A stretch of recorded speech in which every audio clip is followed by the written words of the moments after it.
성경봉독합니다. 성경봉독 누가복음 2장 1절부터 20절까지 교독하겠습니다. 제가 한 절 읽고 여러분들이 한 절 읽고 교독합니다. 그때에 가이사 아우구스도가 영을 내려 천하로 다 호적하라 하였으니 이 호적은 군대와 수리와 총독이 되었을 때에 처음 한 것이라. 모든 사람이 호적하러 각각 고향으로 돌아가매 요셉도 다윗의 집 족속이므로 갈릴리 나사렛 동네에서 유대를 향하여 베들레헴이라 하는 다윗의 동네로 그 약혼한 마리아와 함께 호적하러 올라가니 마리아가 이미 잉태하였더라. 거기 있을 그때에 해산할 날이 차서 처자들을 낳아 강고로 싸서 고유에 누였으니 이는 여관에 있을 곳이 없음이로라. 그 지역의 목자들이 밤에 밖에서 자기 양떼를 지키더니 주의 사자가 곁에 서고 주의 영광이 그들을 두루 비춤에 크게 무서워하는지라. 천사가 이르되 무서워하지 말라. 보라, 내가 온 백성에게 미칠 큰 기쁨의 좋은 소식을 너희에게 전하노라. 오늘 다윗의 동네에 너희를 위하여 구주가 나셨으니 곧 그리스도 주시니라. 너희가 가서 망고에 쌓여 그 위에 뉘어있는 아기를 보리니 이것이 너희에게 표적이니라 하더니 호련히 수많은 천군이 그 천사들과 함께 하나님을 찬송하여 이르되 지극히 높은 곳에서 하나님께 영광이요 땅에서는 하나님이 기뻐하신 사람들 중에 평안하다 하니라. 천사들이 떠나 하늘로 올라가니 목자가 서로 말하되 이제 베들레헴으로 가서 주께서 우리에게 알리신 바 이 이루어진 일을 보자 하고 빨리 가서 마리아와 요셉과 그의 누인 아기를 찾아서 보고 천사가 자기들에게 이 아기에 대하여 말한 것을 전하니 듣는 자가 다 목자들이 그들에게 말한 것들을 놀랍게 여기되 마리아는 이 모든 말을 마음에 새기어 생각하니라. 목자들은 자기들에게 이르던 바와 같이 듣고 본 그 모든 것으로 인하여 하나님께 영광을 돌리고 찬송하며 돌아가니라. 이 모든 말씀은 하나님의 말씀입니다. 하나님 감사합니다. 아멘. 자리에 앉아주십시오. 아멘. 메리 크리스마스. 메리 메리 크리스마스. 크리스마스. 한개도 메리 크리스마스. 그렇구나. 감사합니다. 우리를 구원하실 주님께서 이 땅에 오셨습니다. 우리의 구원자가 되시는 우리 주님을 소리 높여 찬양합니다. 오늘 성탄절을 맞아서 함께 예배하는 여러분에게 주님의 기쁨이 가득하기를 주님의 이름으로 축복합니다. 아멘. 아멘. 성탄의 기쁨이 전해져야 하는 곳에도 하나님께서 은혜를 허락하시는 역사가 있기를 또한 주님의 이름으로 축복합니다. 아멘. 여러분 크리스마스 하시면 무엇이 떠오르시나요? 보통 크리스마스 하시면 한결아 크리스마스 하면 뭐가 떠올라? 생각나는 거 크리스마스 하면 하나만 설교 빨리 하자. 크리스마스 하면 떠오르는 거야. 한결이 선물. 오. 좋습니다. 내 생각 나왔어. 오늘 저 뒤에 트리도 있고요, 선물도 있고요, 그리고 캐럴도 있잖아요. 근데 이제 크리스마스 하면 우리에게 떠오르는 가장 대표적인 인물 중에 하나가 산타클로스입니다. 한결이 선물을 누가 주죠? 예, 산타가 오늘 선물 받았어요, 안 받았어요? 선물 받았죠? 이렇게 산타가 이렇게 선물을 준다고 해서 아이들에게 가장 크리스마스 하면 가장 처음 떠오르는 인물일 겁니다. 크리스마스는 어떻게 생겼나요? 지금 우리가 알고 있는 크리스마스에 대한 그 산타클로스는 어떻게 생겼나요? 크리스마스가 아니라 산타클로스는 지금 미국에서 만든 이미지예요. 보시면 이렇게 빨간 옷을 입고 하얀 수염이 나고 북유럽에 살 것 같은 할아버지의 느낌은 미국에서 만들어진 이미지입니다. 이 산타클로스는 실제 인물을 모티브로 하고 있어요. 성 니콜라스라고 하는 사람을 모티브로 하고 있습니다. 성 니콜라스라고 하는 사람은 기원 후 200년대 후반에 이제 태어나서 활동했던 주교 중에 하나입니다.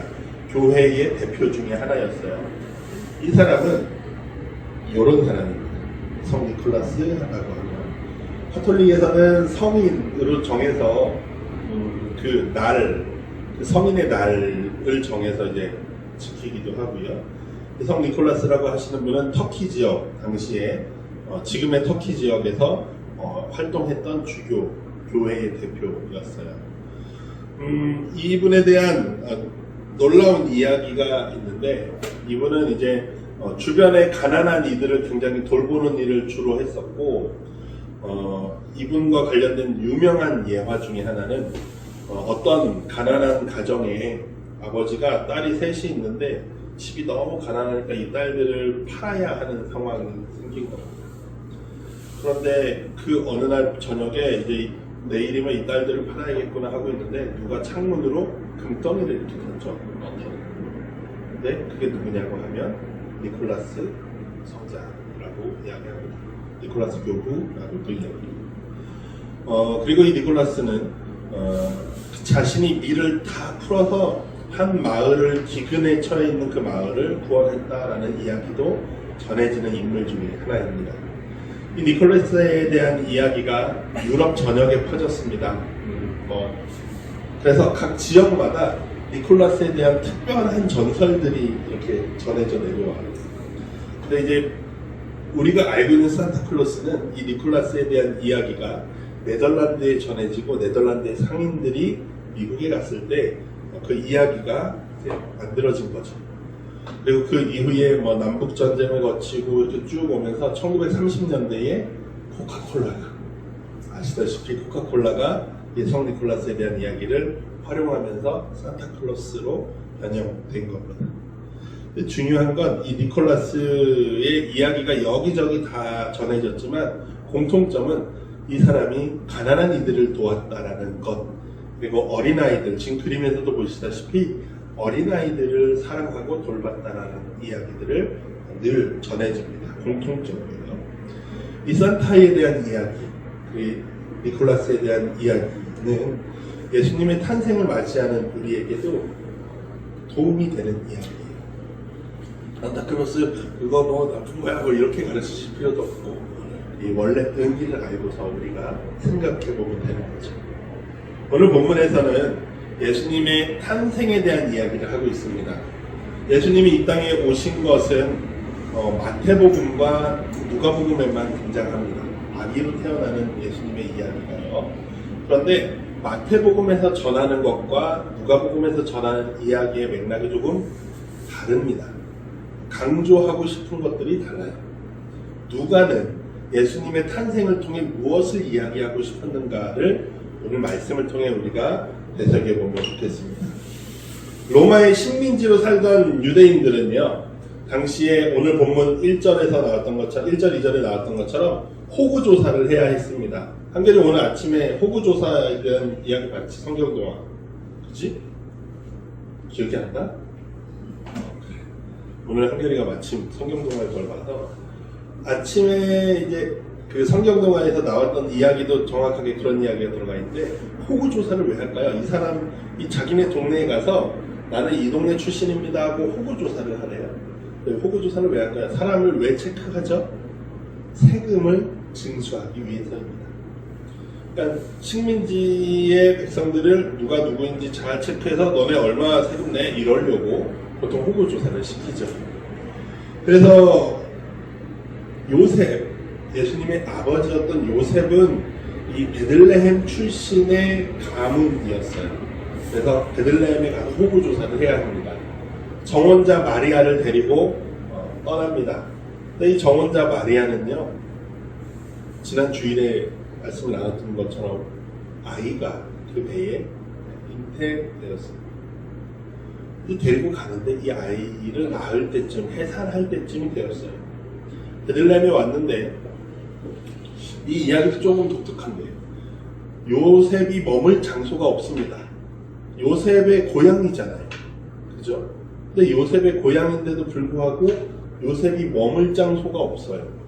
누구 친인척이라도 있어야 될 텐데, 친인척도 없습니다. 그리고 사람들이 얼마나 많은지 여관방을 구할 자리도 없다라고 이야기하고 있습니다.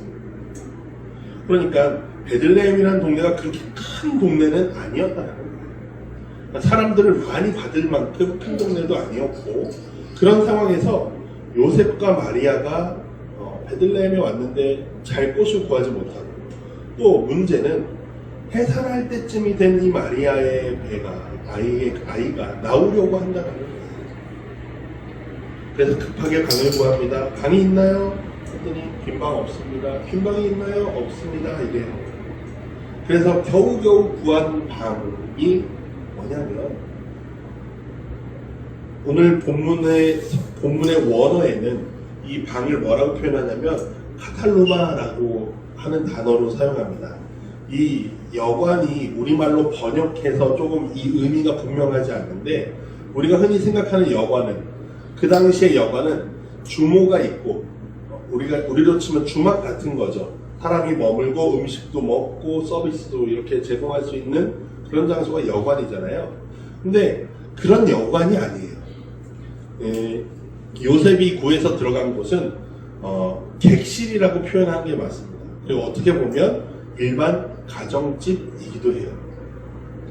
어떤 느낌이냐면, 이 당시에 유대인들은 이런 방식으로 집을 지어서 살았습니다.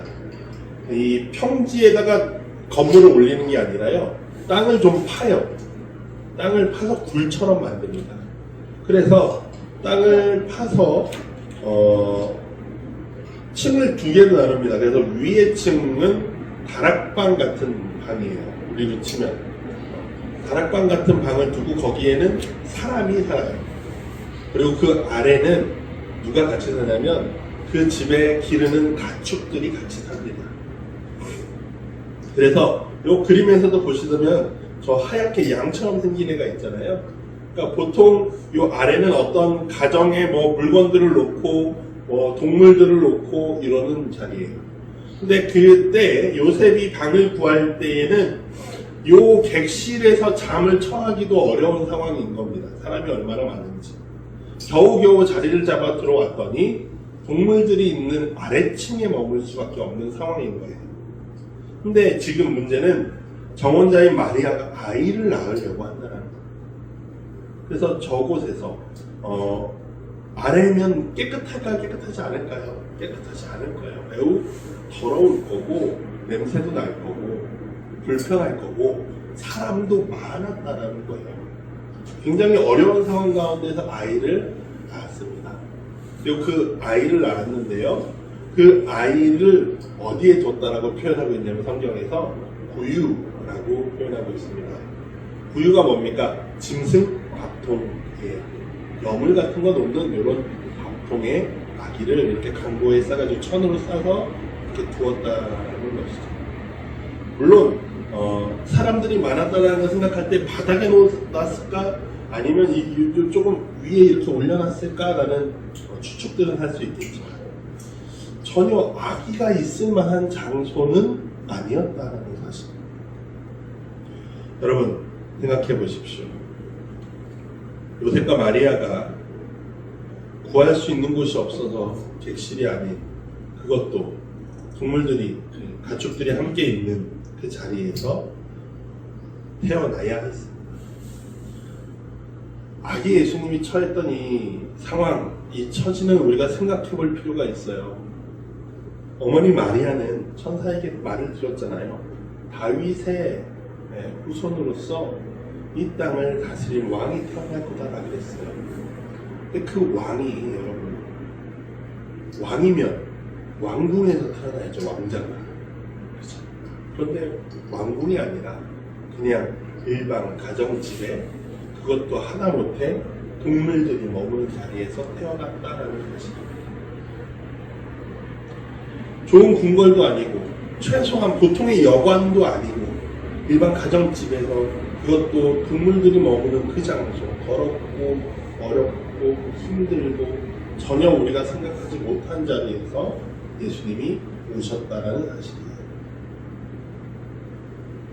오늘 본문의 장면이 전환됩니다. 8절부터요. 장면이 짜라랑 바뀌어서 들판으로 나갑니다. 들판에 양을 치던 사람들이 있었습니다. 한밤중이니까 양을 이렇게 잘 수 있게 둘러 모아놓고 자신들도 양 근처에서 쉬고 있었을 거예요. 근데 갑자기 하늘이 밝아지더니 자신들 주변으로 밝은 빛이 있는 겁니다. 너무나도 두려워했는데 갑자기 천사가 나타났습니다. 천사가 나타나서 그들에게 내가 너희에게 온 백성에게 미칠 기쁜 소식을 전할게 라고 하면서 말을 전해요. 어떤 말입니까? 오늘 다윗의 동네, 여기가 베들레헴이죠. 베들레헴에 너희를 위하여 구주가 나셨다.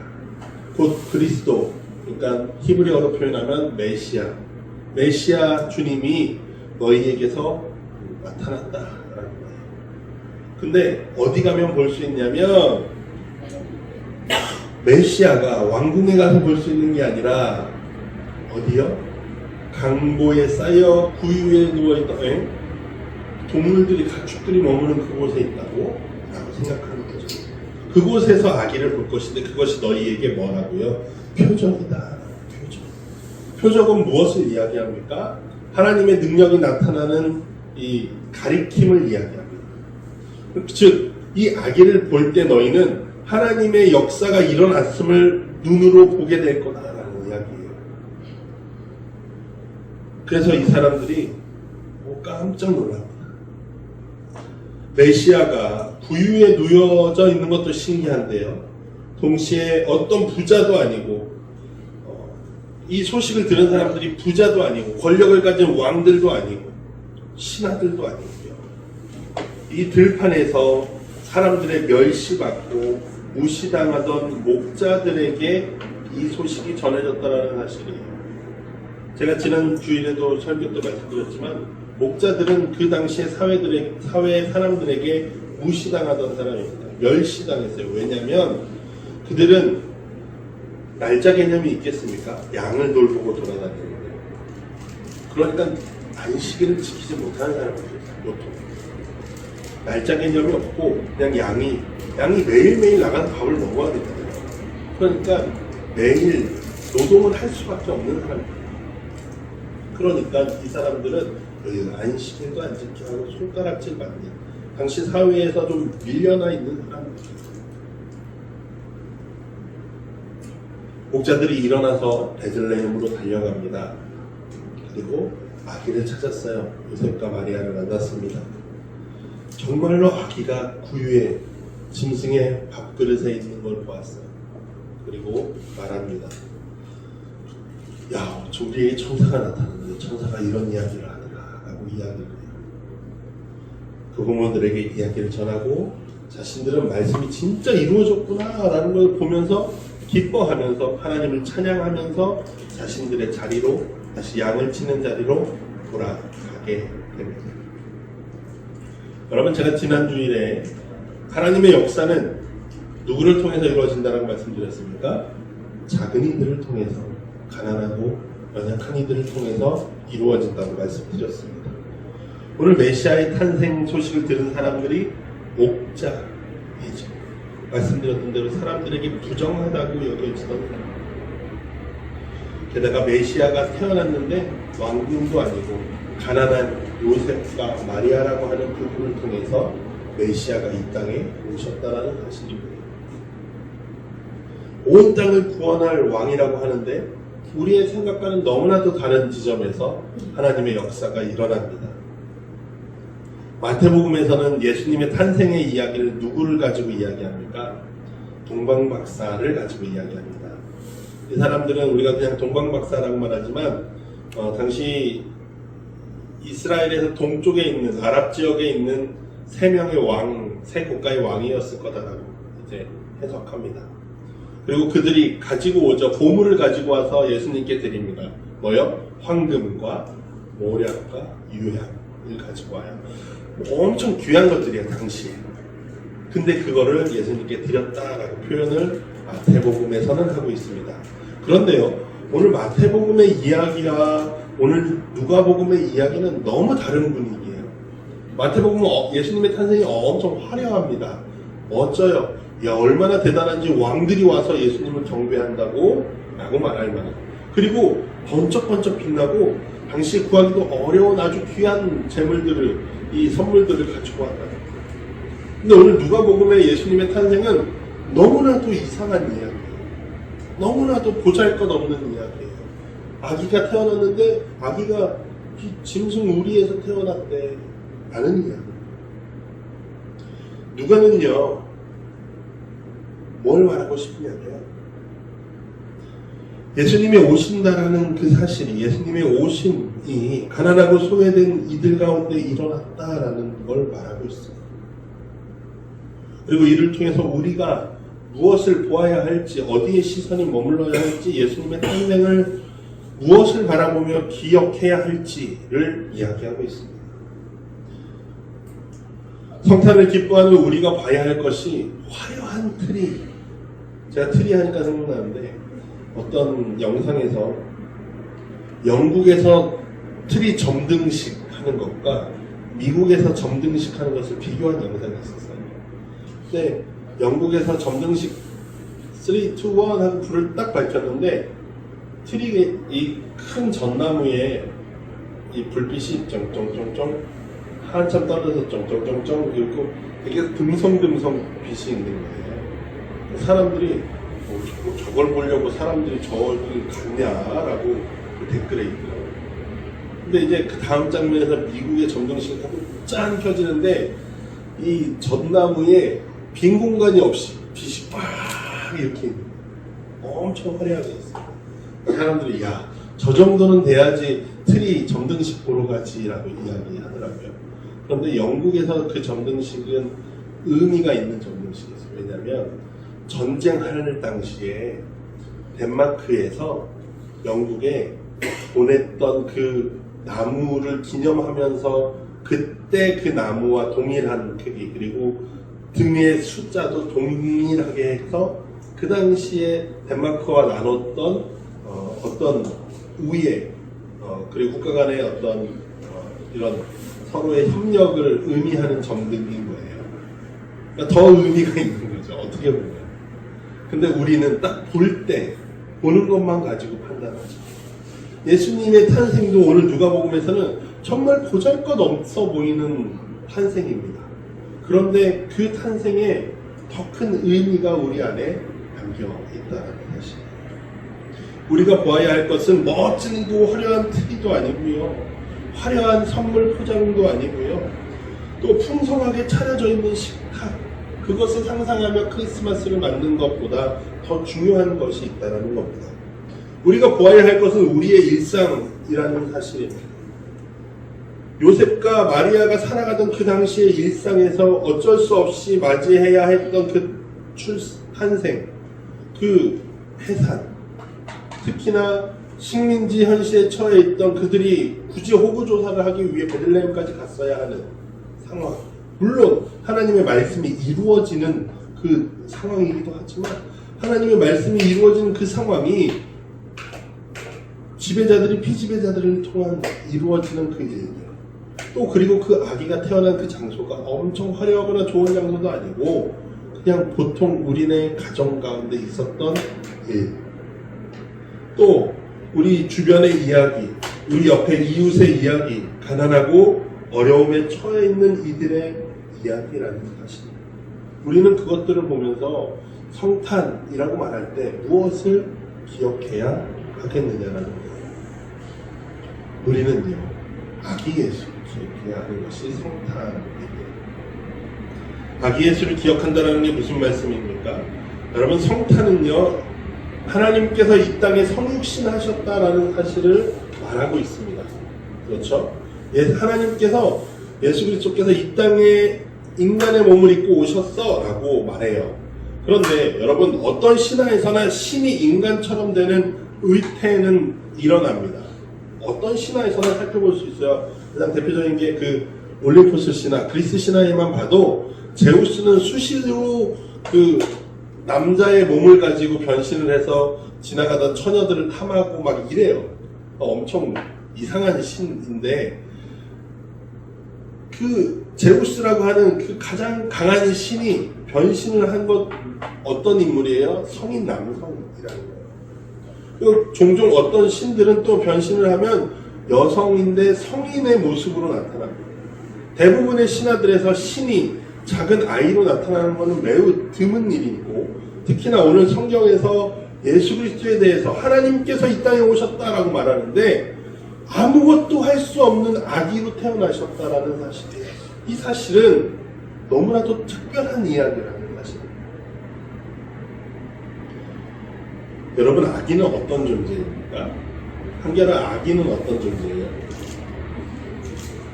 아기는 혼자 움직일 수 있어요, 없어요? 없어요. 혼자 밥 먹을 수 있어요, 없어요? 없어요. 아기는요, 홀로 설 수 없는 존재입니다. 아기라는 것은 누군가의 도움이 없이는, 부모의 도움이 없이는 살아갈 수 없는, 존재할 수 없는 사람입니다. 이것은 예수 그리스도께서 이 땅에 오심을 통해서 인간의 현실을 적나라하게 보여주는 것입니다. 인간은요, 혼자 살 수 없다는 사실이에요. 인간은 누군가의 도움을 통해서 함께 살아갈 수밖에 없다라는 사실입니다. 서로가 연결되어야지만 살 수 있는 것이 인간의 현실이라는 것을 예수 그리스도께서 인간의 몸을 입으심으로 우리에게 처음 보여주시는 것입니다. 우리가 연약한 이들을 보고서 그들이 비난하면서 왜 저렇게 사냐, 그러면 손가락질하고 게으르다라고 무시하고 노력하지 않는다라고 한 소리 하고 이럴 것이 아니고, 이제 나도 좀 지친다, 네가 좀 알아서 해라 라고 할 것이고, 또 비관적이고 냉소적인 태도를 취할 것이 아니라는 것이에요. 우리가 인간의 존재라는 것이 원래 서로 돕게끔 하나님께서 그렇게 두셨다라면, 그리고 예수님께서 가난한 이들과 그들 가운데에서 태어나셨다라는 사실을 우리가 기억한다라면, 우리는 주님의 그 말씀에 순종할 수밖에 없습니다. 누가가 예수님의 탄생을 통해서 가르치고자 하는 것이 무엇입니까?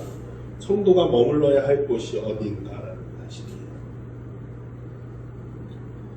말씀을 마무리하면서 질문 하나 좀 드릴까요? 여러분, 그 예수님이 태어나셔서 구유에 누우셨다라고 하잖아요. 구유가 누구 밥통일까요, 여러분? 무슨 그런 질문을 하냐, 구유가 구유지라고 생각하시는데, 이런 질문이 교부 시대로부터, 초대교회 때부터 쭉 내려오던 질문이었고, 그거에 대한 답을 나름대로 내려놓고 있습니다. 너무나도 신기하죠? 어떤 동물일까요, 여러분? 말이요? 맞아요. 우리가 말이라고 가르칩니다. 그렇죠? 근데 말은 아닐 거예요. 가능성이 아주 낮습니다. 왜냐하면 여러분, 아까 말씀드렸다시피 일반 가정집이잖아요. 일반 가정집에서 말을 소유할 수 있을까요? 없어요. 고대의 말은요, 전략병기입니다. 군대가 사용하는 병기이고요, 신분이 높은 사람, 그래서 당시에는 로마 군인이나 귀족들밖에 기를 수 없었을 겁니다. 말. 그렇다면 우리가 말구유라고 막 말하면서, 말구유라고 말하면서 우리가 막 예수님이 말구유에 누이셨네 이렇게 찬양의 가사도 있어요. 근데 말일 가능성은 낮다라는 거예요. 그러면 어떤 동물일까요? 당시에 유대인들이 기르던 양일 가능성 있죠. 근데 양이 굳이 안에 들어와서 밥 먹나요? 양은 밖에 나가서 밥 먹어요. 목자들이 데리고 돌아다니잖아요. 코를 뜯으러 돌아다니죠. 그렇다면 당시에 가장 가까웠을 만한, 유대인들에게 가까웠을 만한 가축이 뭐가 있냐라고 할 때 교부들은 소 아니면 나귀이겠다라고 생각합니다. 당시 사람들에게.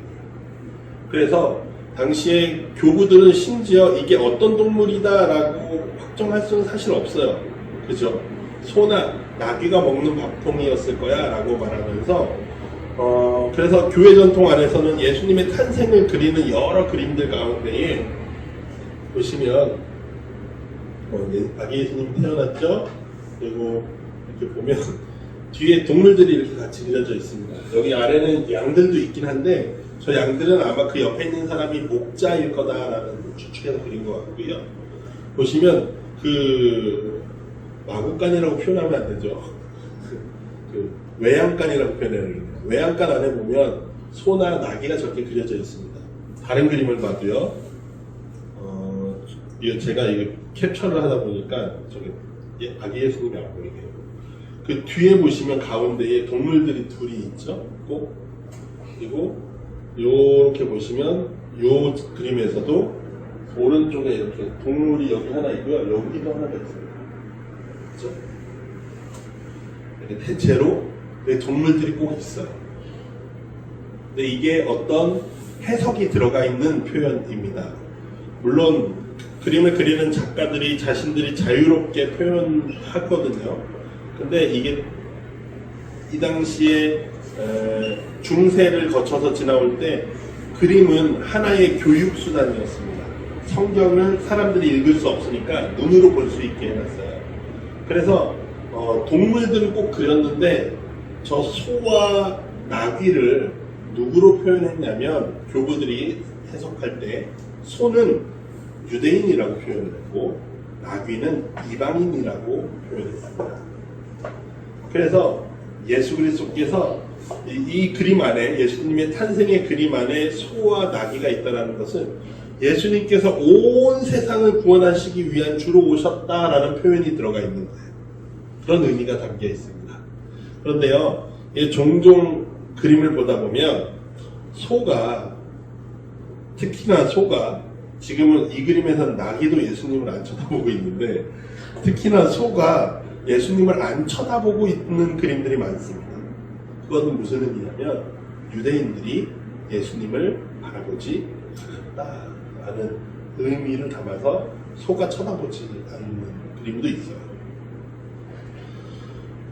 사랑하는 성도 여러분, 성탄을 맞이하는 우리가요, 우리만의 기쁨에 취해 있다면 그것은 아기 예수님을 바라보지 않는 소처럼, 예수님을 바라보지 않는 소처럼 예수님을 외면하는 것과 같습니다.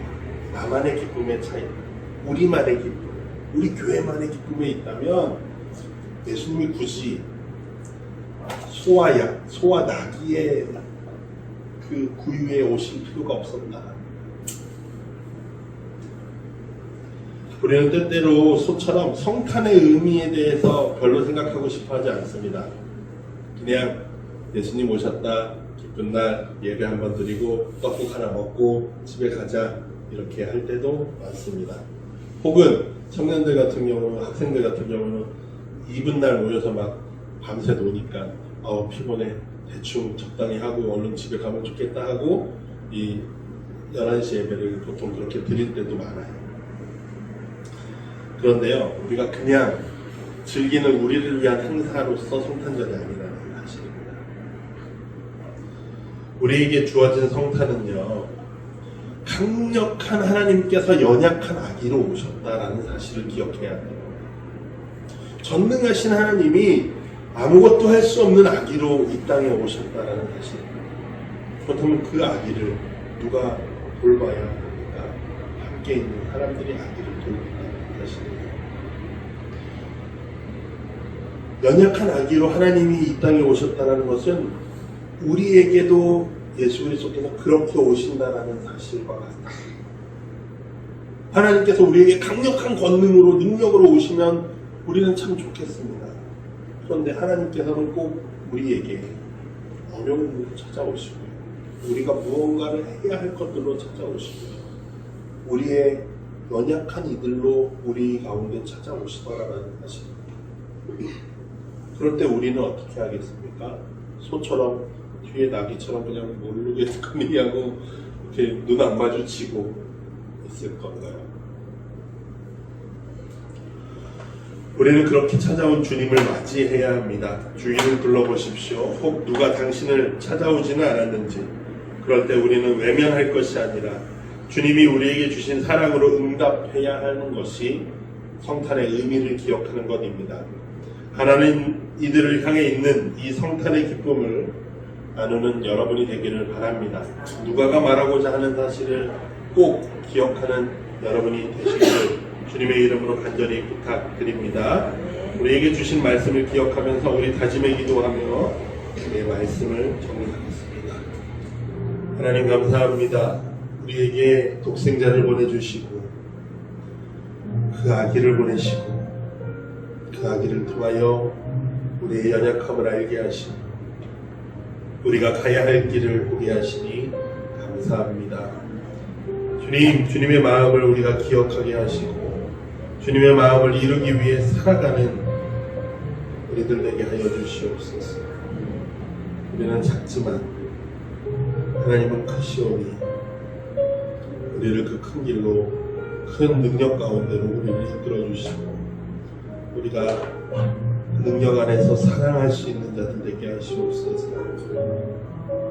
감사드리며 예수님의 이름으로 기도